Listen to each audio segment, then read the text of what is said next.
In this video, you will learn what needs to be done to avoid objections, and I will explain all the reasons they arise and how to eliminate them with examples from various fields. Objections in sales come in two types: subjective and objective. Objective objections arise when a client needs to seriously consider before purchasing an apartment, a car, or before undergoing plastic surgery. Subjective objections arise when there is a lack of trust, when the client's actions do not align with the seller's, or when the client does not fully understand what they want. If you do not see an example from your field, write in the comments, and I will respond personally. I will talk about 5 reasons where objections come from and examples of phrases that cause them. The first reason for objections is an inaccurate presentation. The salesperson has not sufficiently identified the need, does not know exactly what the client wants, and tries to convince them by explaining, thinking that the client does not understand the product well. The manager believes that if they explain, the client will understand and buy. The manager is right, but there is no money. What is the solution? Identify the client's expectations. What does he expect? What is his ideal outcome? You can ask these questions. When talking about buying a car, what is your ideal outcome from the purchase? If a client is buying a car, you can ask why they chose this particular car, for example. Yes, Alfa Romeo is an interesting car, but if you have been driving it for a year or two, tell me what you want to get from buying a new car. Because we have several configurations for different purposes, so please tell me more. I will do my best to find something that will truly save you time, and you will get maximum satisfaction. Or this question can be divided into 2 questions. That is, to identify the ideal outcome from the purchase. And the second phrase concerns the client's motives. This is what prompts them to talk. When a client talks about their ideal outcome, their emotional and even physiological state changes because by describing their dream, the client mentally transports themselves to something more pleasant than what they currently have. His biochemistry changes and you are facing a different person who perceives you more positively. Another example. Let's say you are selling educational courses.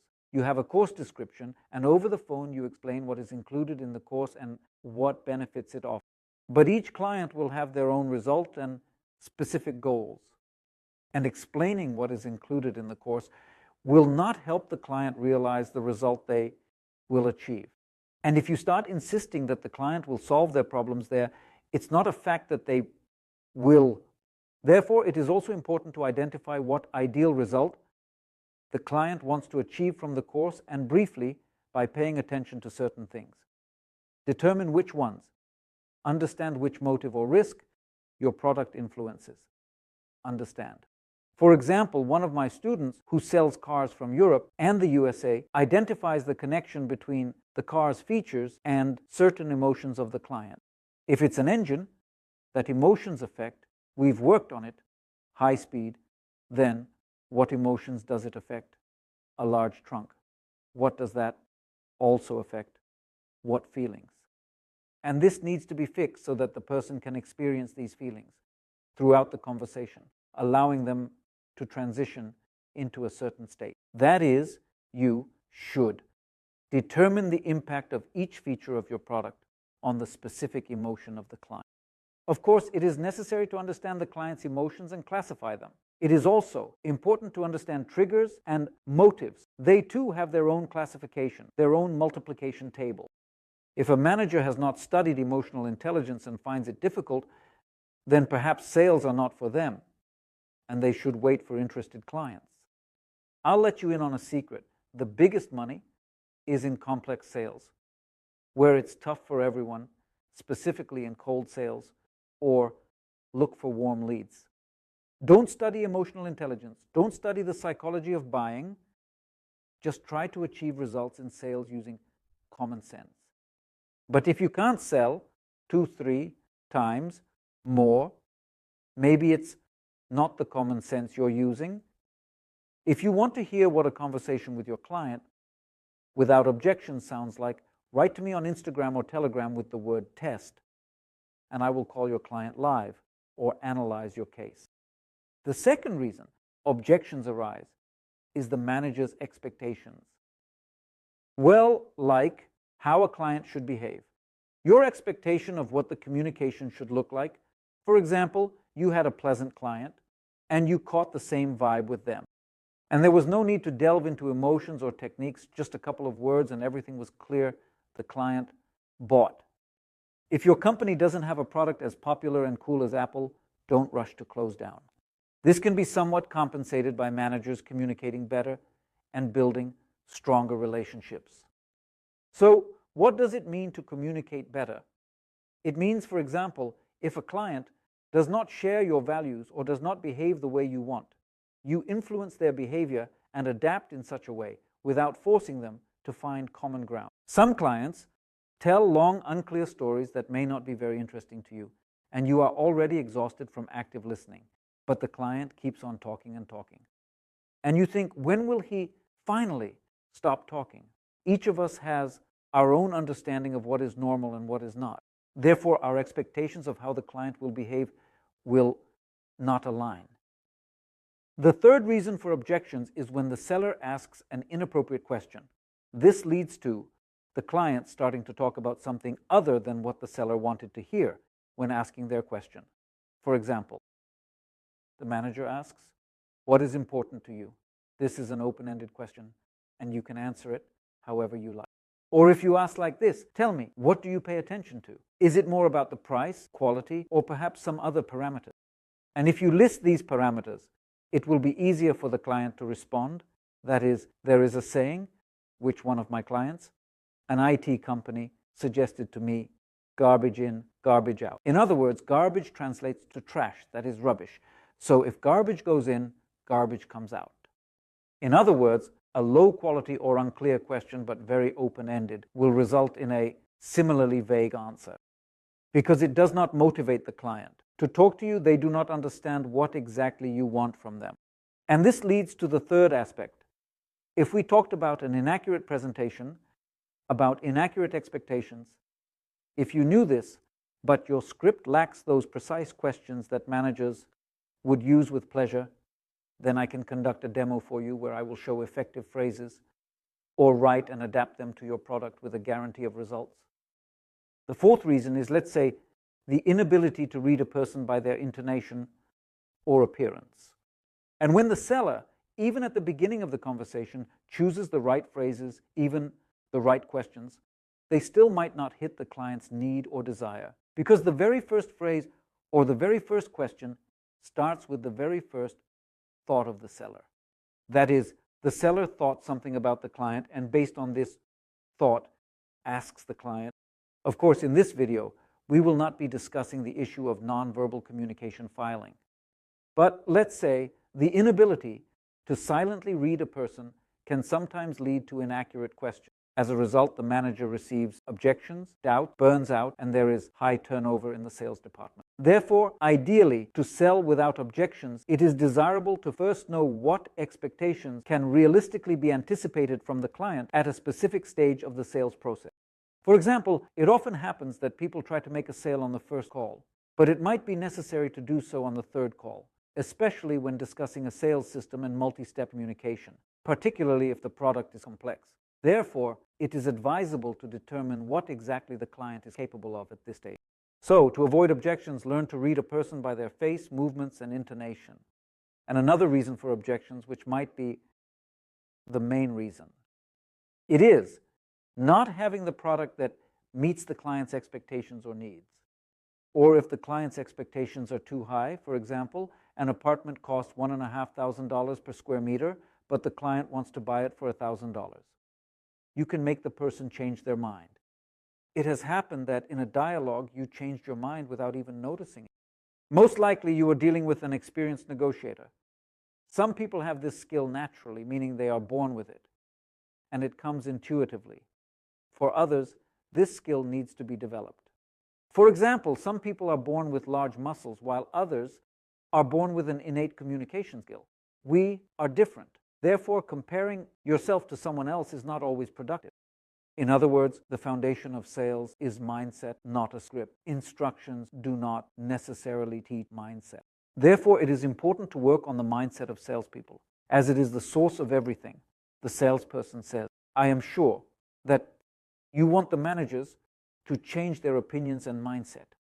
And I am ready to conduct a demo training where you will see that the manager's mindset is already changing, or I will show you how to train managers so that there is no resistance and they truly learn what they are being taught. The fifth reason why objections may arise is a combination of all the above-mentioned factors. This is when the client does not see the value. In other words, the rule that value must exceed the price is violated, and it is advisable to distinguish when a product lacks value, when the seller has incorrectly conveyed the value, or when the client simply does not trust that what you consider beneficial, the client does not see as beneficial, even though the value is actually there. Then the seller can be on the same wavelength as the client. Otherwise, it can turn into a game of ping pong, an attempt to persuade to push their value, or the seller might not want to impose and simply let the client go, waiting for someone more interested. And because of this, sales in the company are declining. I will talk about two types of phrases. The first are those that cause objections, and the second are those that generate agreement or interest. Because sales are mostly about the client's reactions of agreement, not objections, makes sense. Therefore, every phrase you use must evoke positivity rather than negativity. Therefore, phrases that carry the risk of objections are any explanations and arguments. This is your opinion. Remember a time when you explained something to someone, but they didn't understand. Doubts or arguments begin. For example, you say, oh, look, I have great bread, I have great movie quotes, I have a great car, buy it. Can this be questioned? Yes, if the client is not very interested or does not trust. And by the way, I will add that I am referring more to those clients who do not yet trust, because the hot ones will buy anyway. You can close this video if you only have hot clients. Therefore, if the seller makes a statement, be aware that the client may object to that statement. Or if you are telling that you are such and such company, that you have been in the market for 20 years, and you ask the secretary who you can talk to about building materials, the secretary is not interested in hearing that. And what is interesting for the secretary to hear, say, yes, I understand that you are a secretary and you work to ensure that everything coming into the company is distributed to the appropriate contact persons. Am I understanding correctly? That is, clearly state the need of your contact person, and they will no longer be able to disagree, making it easier to find the contact person. Just don't overdo it with the manipulations, or it will get worse. You need to make a friend out of the secretary, not see them as an obstacle. Another risky phrase can be asking, if it is convenient for them to talk, you might hear a no. Of course, I ask my friends if it's convenient for them to talk, or if it's a cold call, or if it might be a refusal. I never ask because you might hear a no, and not because it's uncomfortable to talk, but because the client might think you are selling something unnecessary.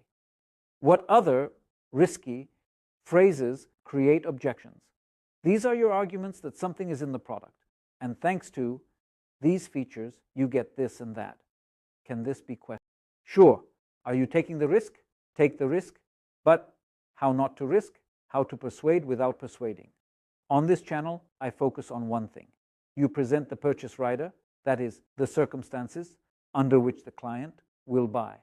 In other words, the circumstances under which the deal will close. You can focus on finding out from the client what is important to them in the product and what they pay attention to.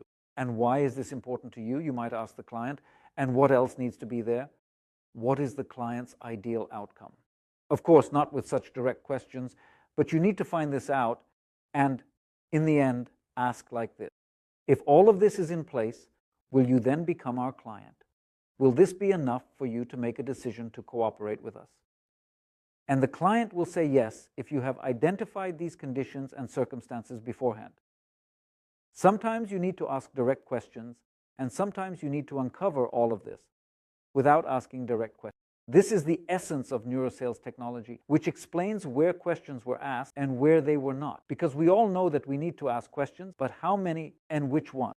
We don't always know, and it might simply not be written in our script, because if you ask directly, you might also get a refusal. So let's say identifying the purchase rider is a separate art. That is, to get answers to the questions of what must be in the product, service, or provided service for the client to be satisfied and decide to pay you. Or, for example, if you are a manager of an online store, you are selling a vacuum cleaner, for instance, and you offer dirt bags additionally, making an upsell by asking like this: would you like to take some accessories, either for the computer, a keyboard, a mouse, or bags? Can this cause objections? Of course, it can. Therefore, the main task in identifying the purchase rider is to carefully determine their ideal outcome from using a computer, vacuum cleaner, or other items. People don't buy the product, they buy the benefit. It provides, they don't buy when they can't imagine what the benefit will look like. When the seller failed to help the client imagine it, the key word is help, imagine. Sales is not when the manager tells, but when the client imagines what the manager wanted to say but didn't. This is the art. Customers do not buy when the perceived value is less than the price. They don't buy when we speak based on incorrect assumptions about the client, when we make things up, when we think we understand everything, but we haven't verified ourselves and the client doesn't buy. Clients do not buy when we talk too much and present inaccurately with stories about how great we are, our features, and technical specifications.